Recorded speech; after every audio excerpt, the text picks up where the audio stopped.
বর্তমানে গরম থেকে নিজেকে রক্ষা করতে গেলে ফলমূলই হচ্ছে আমাদের একমাত্র সম্বল।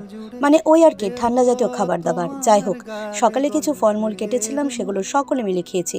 তারপর আমি প্ল্যান করি আমি একটা ওয়াটারমেলন জুস বানাবো।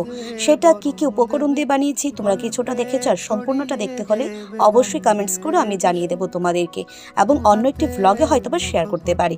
আচ্ছা, দেখতে কেমন হয়েছে সেটা তোমরা বলো, আর খেতে কেমন হয়েছে সেটা বলবে আমার বাবা। বাবা খেয়ে বলেছেন না তেমন একটা ভালো হয়নি, জাস্ট মানে নর্মাল আর কি। যাই হোক, বাবার এই কথা শুনে সম্পূর্ণটা বাকিটা আমি খেলাম। খেয়ে তারপর চলে যে স্নান করতে। স্নানটা সেরে ঘরে এসে খাই চকলেট, কারণ বস আমরা যে বাঙালি, একবার যদি হেলদি ফুড খাই না আর 5বার খাবো জাঙ্ক ফুড। যাই হোক, তারপর সোজা বের হয়ে পড়ি কাজের উদ্দেশ্যে। আজ যাচ্ছি না আর অফিস, আজ সোজা চলে যাব তেলিয়ামুড়া আর খোয়াই, কারণ এডসের একটি প্রোগ্রাম রয়েছে। তারপর ঝড়ো বৃষ্টি শেষে মোমো, চিলি চিকেন আর নুডলস খেয়ে সোজা বাড়ি আসি রাত 11টায়। তখন আর ভাত খাইনি, ইচ্ছে হয়েছে আমার ওই এটা খেতে। খাওয়ার পর ঘুমিয়ে পড়ি। Tata, bye bye.